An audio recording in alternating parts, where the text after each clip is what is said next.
ना कोरमा, ना टिक्का, ना कबाब, ना कढ़ाई। आज हम बनाएंगे बिल्कुल एक डिफरेंट, इंतहाई लजीज गज़ब की रेसिपी। गोश्त की शाही रेसिपी है ये। बकरा ईद में दावतों के लिए इस रेसिपी को अपने मेन्यू में ज़रूर शामिल करें। अस्सलाम वालेकुम दोस्तों, आज मैं आपके लिए एक बहुत ही लाजवाब रेसिपी लेकर आई हूँ। इसे बनाने के लिए सबसे पहले आधा कप ऑयल लेंगे। इसमें 2 चम्मच भर के पिसा हुआ लहसुन का पेस्ट शामिल कर देंगे। कोशिश कीजिएगा कि फ़्रेश पीस कर लें लहसुन। साथ में 3 हरी मिर्चें काट के डाल दी। अब इसे थोड़ा सा फ्राई करने के बाद इसमें हमने आधा किलो गोश्त शामिल कर देना है। तो मैं यहाँ बीफ का इस्तेमाल कर रही हूँ, आप चाहें तो मटन के साथ भी इस रेसिपी को बना सकते। अब हमने गोश्त को अच्छी तरह से फ्राई करना है। लहसुन के पेस्ट के साथ जब हम गोश्त को फ्राई करेंगे तो गोश्त की अपनी जो एक कच्चेपन की स्मेल होती है वो ख़त्म हो जाती है।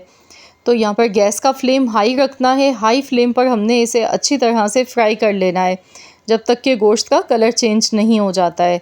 तो यहाँ पर देखिए गोश्त की बोटियों का जो कलर है ना, ये देखिए चेंज हो चुका है, बिल्कुल वाइट वाइट सा दिख रहा है। अब इसमें हम प्याज डाल देंगे। रफली कटी हुई प्याज है, 2 दरमियाने साइज़ की मैंने प्याज ली थी। अब हम इसे भी अच्छी तरह से मिक्स करेंगे। कुछ सेकंड्स तक इसी तरह से चम्मच चलाते हुए इसे मिक्स कर लेते हैं। तो यहाँ प्याज से ये होगा कि हम जो कढ़ाई आज बना रहे हैं ना, शाही कढ़ाई, तो इसमें आपको थोड़ी बहुत ग्रेवी भी देखने को मिलेगी। बहुत ही जूसी और बहुत ही मज़े की कढ़ाई ये बन के इंशाल्लाह ताला तैयार होगी। तो यहाँ पर देखिए 5 से 6 मिनट हो गए इसे पकाते हुए। प्याज देखिए एकदम बिल्कुल सॉफ्ट हो चुकी है। अब इसमें हम नमक डाल देंगे, 1 चम्मच भर के या फिर हस्ब ज़रूरत नमक इसमें शामिल कर दें। प्याज को हमने जो इस तरह से पकाया है तो इसमें देखिए प्याज का कलर चेंज नहीं किया, बस प्याज को हमने थोड़ा कच्चा पक्का फ्राई कर लिया। इससे ये होगा कि प्याज की जो कच्चेपन की एक स्मेल होती है वो ख़त्म हो जाती है। अब इसमें हस्ब ज़रूरत पानी शामिल कर देंगे। तो यहाँ पर 4 गिलास के करीब मैंने इसमें पानी शामिल किया है गोश्त को गलाने के लिए।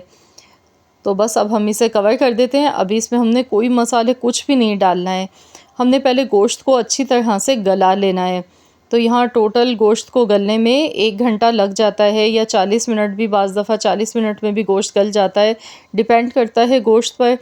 तो यहाँ पर देखिए मुझे पकाते हुए 1 घंटा हो चुका है और मैंने हल्की आंच पर पकाया है इसे।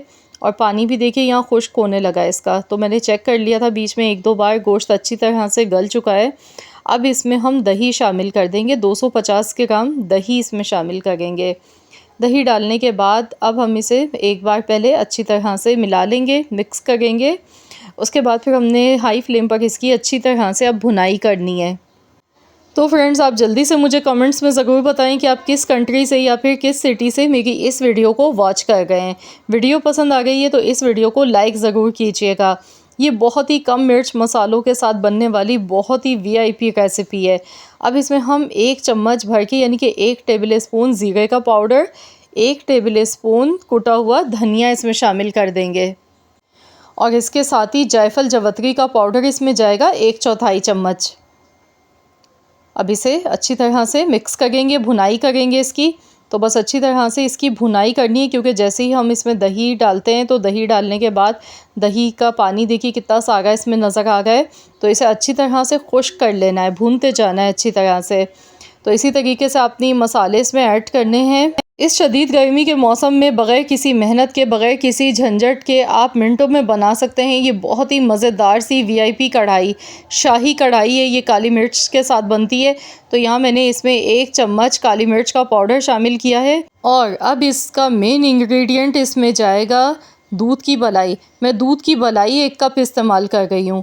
अगर आपके पास नहीं है तो फिर आप इसकी जगह पर फ्रेश क्रीम का इस्तेमाल कर सकते हैं। 1 पैकेट ले लें और इसे अच्छी तरह से मिक्स कर लें।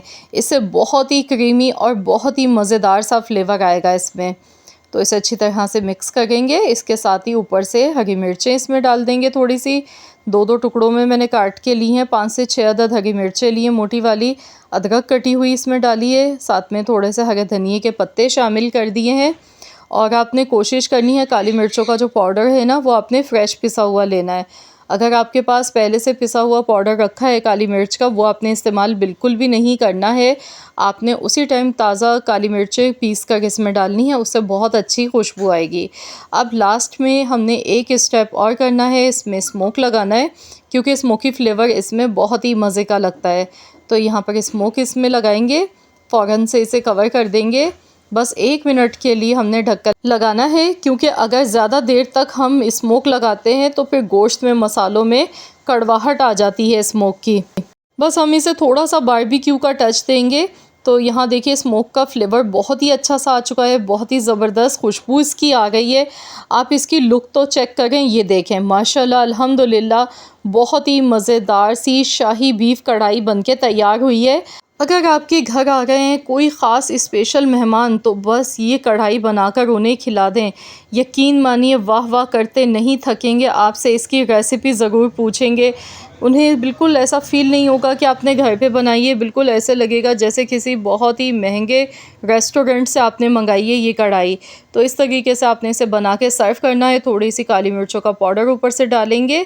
तो लीजिए जनाब, हमारी बहुत ही वीआईपी मज़ेदार सी कढ़ाई बनके तैयार हो चुकी है। आप इसे गर्मा गर्म नान, चपाती, ताफ़तान, पूरी, पराठों के साथ सर्व कर सकते हैं। ये बहुत ही मज़े की लगती है। ज़रूर इस रेसिपी को ट्राई करें और अपना फ़ीडबैक मेरे साथ ज़रूर शेयर कीजिएगा। अगर आज की ये वीडियो पसंद आई है तो इस वीडियो को लाइक कर दें, शेयर कर दें। चैनल पर नए हैं तो सब्सक्राइब कर लें। मिलते हैं इंशाअल्लाह ताला एक और नई वीडियो के साथ। तो जब तक के लिए अल्लाह हाफ़िज़।